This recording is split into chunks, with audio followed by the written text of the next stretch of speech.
ఎక్కువగా ఆదరించి అభిమానించిన వాళ్ళకి ద్రోహం తలపెడితే ఏం జరుగుతుందో కృష్ణదేవరాయల చరిత్ర చూస్తేనే మనకు తెలుస్తుంది. ఎంతో అభిమానించాడండి కృష్ణదేవరాయలు ఆయన్ని. చాలా అభిమానించాడు, ఎన్నో ప్రమాదాల నుంచి రక్షించాడు, ముఖ్యంగా గజపతుల ప్రమాదాల నుంచి. యాక్చువల్గా గజపతుల టైం అప్పుడు కృష్ణదేవరాయలు ఎగిరిపోవాల్సి వచ్చింది. ముస్లింల నుంచి రక్షించాడు, ఎంతో కష్టపడ్డాడు. అసలు నిజానికి తన మారుటి సోదరుల నుంచి మిగతా వాళ్ళ నుంచి కూడా బంధు దయాదుల నుంచి కూడా రక్షించాడు. అంత కష్టపడితే అప్పాజీ అని పిలువబడే తిమ్మరసు, మహామంత్రి తిమ్మరసు, ఆయన్ని కృష్ణదేవరాయలు ఎవడో ఒక పుకారు చెప్తే దాని తగ్గట్టు ఒక సిచ్యువేషన్ తన ఇంట్లో తన కొడుకు ఏదో జరిగితే ముందు వెనక ఆలోచించుకొని అతను శిక్షించిన పాపం ఎలా కొట్టిందంటే, కృష్ణదేవరాయలకి నడుము మీద రాచపుండు పుట్టింది. ఆ పుండు పుట్టడం వాడు మొత్తం ఏంటంటే కదలలేక మెదలలేక నరకయాతను చూశాడు కృష్ణదేవరాయలు. తెలుసా మీకు ఆ సంగతి?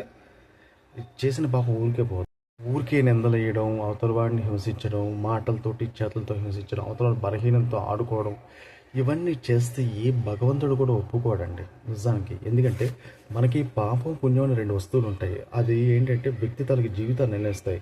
వన్స్ ఒకవేళ నదుల్లో మునిగితే పుణ్యం రాదండి నిజానికి. నువ్వు ఎక్కడో గంగలో మునిగావు, గోదావరిలో మునిగావు, కృష్ణలో మునిగావు అంటే పుణ్యాలు ఊరికే రావు. నిజానికి ఏంటంటే మనం చేసిన మంచి కర్మలు, మనిషి శరీరం మళ్ళా దొరుకుతుందో తెలియదు.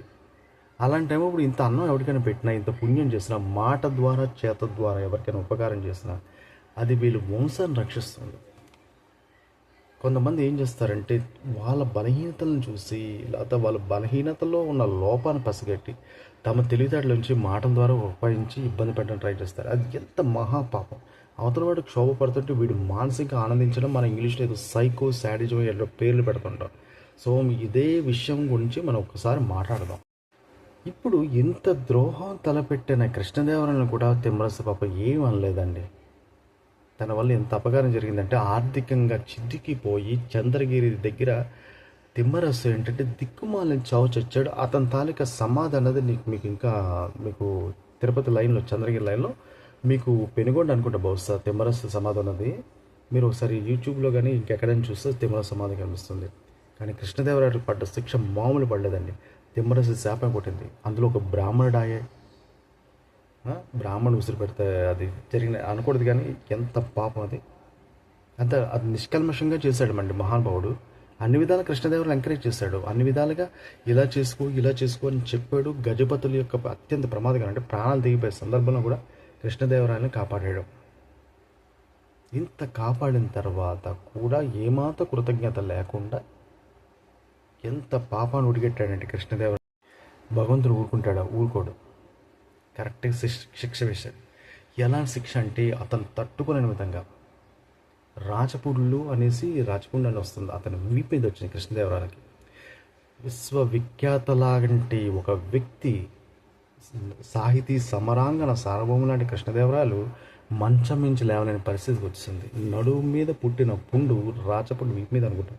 అది పుట్టిన పుండు క్రమక్రమేణా పెరుగుతూ తట్టుకోలేక ఆయన పడ్డ బాధ వర్ణనాతీతం. అందుకే ఎవరు ఉసురు పోసుకోకూడదు అంటారు. ఊరికే పాపాలు చేయకూడదు. నువ్వు మనిషి జన్మ వచ్చింది కదా ఈ జన్మలో అనుకుంటావు, కానీ నెక్స్ట్ జన్మ ఏమిటో తెలియదు. ఒక వ్యక్తి 1970 తర్వాత పుట్టాడు అనుకుంటాం. 70 ముందు అతను ఎక్కడ ఉన్నాడు కనీసం ఒకసారి ఆలోచించాడా? ఈ వ్యక్తి కొన్ని సంవత్సరాల తర్వాత చనిపోతాడని తనకి తెలుసు. ఒక 70 ఏళ్ళు వచ్చేసరికి 80 ఏళ్ళు, కానీ పాపాలు చేస్తాడే.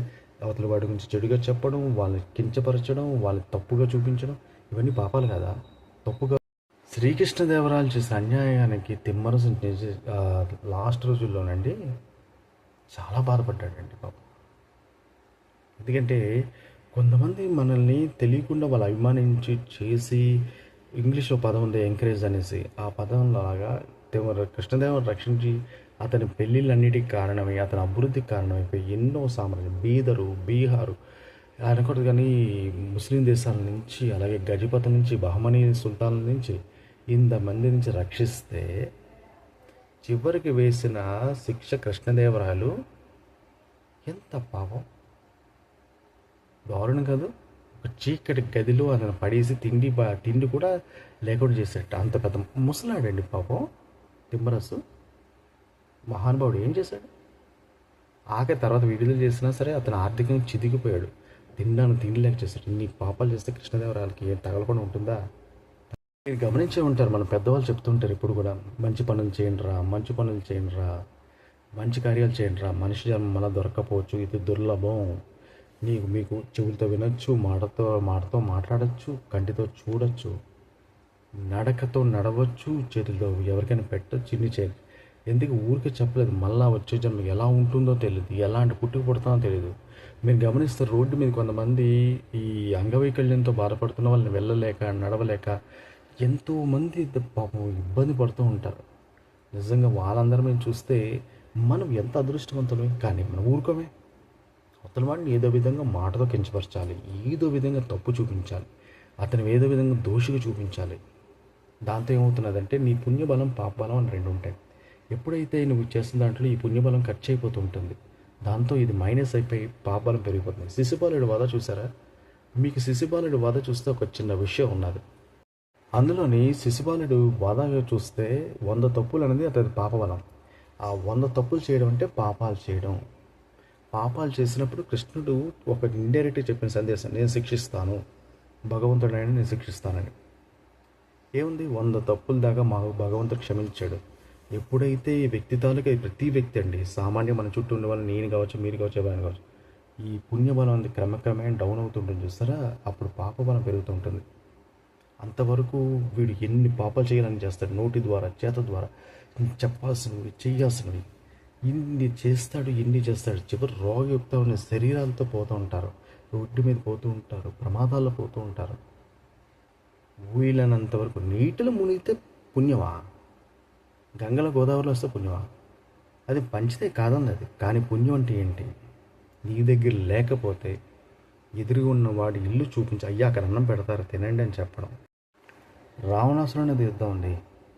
సామాన్యుడా మామూలుగా పుట్టి కుబేరుడి యొక్క ఆ లంకా నగరాన్ని స్వాధీనం చేసుకుని, ఐశ్వర్యవంతమైనది, సువర్ణ భరితమైనది లంకా నగరం.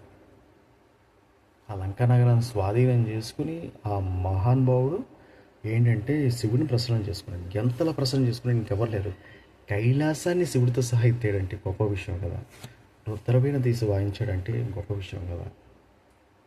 కానీ అన్ని శాస్త్రాలు తెలిసి అన్నీ చేసి రావణాసుడు లాంటి మహానుభావుడు కూడా, రాక్షస బ్రాహ్మణుడు కూడా తప్పు చేయడం ఎక్కడ ఏంటంటే, సీతాదేవి అనుకుని వైదేహిని తీసుకురావడం. అదే తప్పు. అది ఘోరమైన పాపం కింద మారిపోయింది. అసలు అతని పతనానికి కారణం, అతను ఆ పాపం చేయడానికి ప్రేరేపించింది అతని బుద్ధి. అతను రావణాసుడితో సామాన్యమైన వ్యక్తి ఉన్నాడా? అది నిజానికి రావణాసురుడు కూడా ఒక ధర్మం తప్పలేదు అనడానికి ఒక చిన్న ఉదాహరణ కూడా ఉంది. అతను ఎంత పాపం చేసినప్పటికీ ఒక ధర్మం తప్పలేదు. ఏంటి తెలుసా? రాముడికి రావణుడికి యుద్ధానికి ముహూర్తం పెట్టింది ఎవరు తెలుసా? రావణాసురుడే. రావణాసురుడికి ఏంటంటే రాముడు కబురు పంపించాడు, అయ్యా మీరు వచ్చి యుద్ధాన్ని ముహూర్తం పెట్టమని. రావణాసురుడు స్వయంగా వచ్చి హోమం చేయించి యుద్ధానికి ముహూర్తం పెట్టాడు. ఇంకో వ్యక్తి అయితే ఏం చేస్తాడంటే దాటవేసి తను గెలవడానికి ట్రై చేస్తాడు. ఎలాగో చెప్తాను ఇక్కడ. రావణాసుడు హోమం అయిపోయిన తర్వాత రాముడి దగ్గర నుంచి ఇంత పిండి దక్షిణగా తీసుకున్నాడు. కానీ ముహూర్తం ఏం పెట్టాడు తెలుసా? ఈ ముహూర్తం లోపల నువ్వు యుద్ధం ప్రకటించు, లేదా రావణాసుడిని గెలవ నీ తరం కాదంటాడు. అంత ధర్మంగా ఎవరున్నారండి? కానీ ఆ కాలం వాళ్ళు త్రేతాయుగం కావచ్చు, తర్వాత ద్వాపరయుగం కావచ్చు, ధర్మంగానే ఉన్నారు. ఈ కలికాలంలో మాత్రం ఎక్కడ. కాబట్టి ఏంటంటే అంత ధర్మం తప్పలేదు. రావణాసురుడు ఏంటంటే తప్పు చేశాడు ఎక్కడ? స్త్రీపరమైన విషయంలో. స్త్రీ వల్లే వ్యక్తి నాశనం అవుతాడు. మెయిన్ స్త్రీపరమైన విషయంలో తప్పు చేయడం వల్లే, ఒక వేసిన స్టెప్ తప్పు వల్ల. అయితే ఇక్కడ ఒక సమస్య వచ్చింది. రాముడు రాజు, బ్రాహ్మణ్ని ఆదరించాలి. ఇక్కడ రావణాసురుని చంపాడు. రావణాసురుడు రాముడి చేతిలో చనిపోయిన తర్వాత రాముల వారికి ఏంటంటే బ్రహ్మహత్యా పాతకం చుట్టుకుంది. బ్రాహ్మణుడు ఎవరి చేతిలో చనిపోకూడదు, ఎందుకంటే అది బ్రహ్మహత్య కింద మారిపోయి వాళ్ళు మోసాన్ని పీడించి చంపేస్తాడు. బ్రాహ్మణుడు మామూలుగా ఉన్నప్పుడు నార్మల్గా ఉంటాడు, చనిపోయిన తర్వాత బ్రహ్మరక్షణ మారిపోతున్న సంగతి తెలుసా మీకు? ఉంటుంది, జరుగుతుంది. ఇక్కడ కూడా అలాగే అతని బ్రహ్మహత్య పాతకం చుట్టుకున్నప్పుడు రాములు వారు రామేశ్వరం వెళ్ళి లింగాన్ని, సీతలింగాన్ని, ఇసుకతో చేసే లింగాన్ని ప్రతిష్ఠించి, అది జ్యోతిలింగంగా ఇప్పుడు ఉన్నది. అది అతను ఆ లింగం ప్రతిష్ఠించిన తర్వాత అతను బ్రహ్మహత్య పాతకం తొలిగిపోయింది. సో కానీ రాముల వారికే తప్పలే. సో వదిలేస్తే ఇక్కడ విషయం మన ఎక్కడ టాపిక్ ఇక్కడ మొదలైందంటే, పాపం అన్నది మనకు తెలుసు తెలియకుండా నిత్యం చేస్తూనే ఉంటాం. నడుస్తున్నప్పుడు ఏ చీమలో చంపేస్తాం, లేకపోతే ఎవరినో ఒక దోషం చేస్తాం, తిడతాం, తప్పుగా అనుకుంటాం, లేకపోతే తప్పుడు ప్రచారం చేస్తాం. ఇవన్నీ పాపాలు కదా, నాలుగుతో చేసే పాపం కాదు, తప్పు కాదు అది.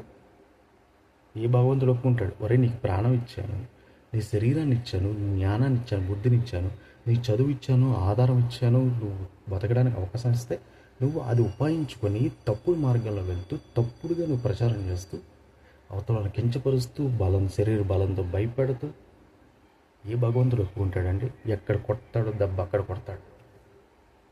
మీరు అబ్జర్వ్ చేశారు రోడ్ల మీద ఎప్పుడైనా సరే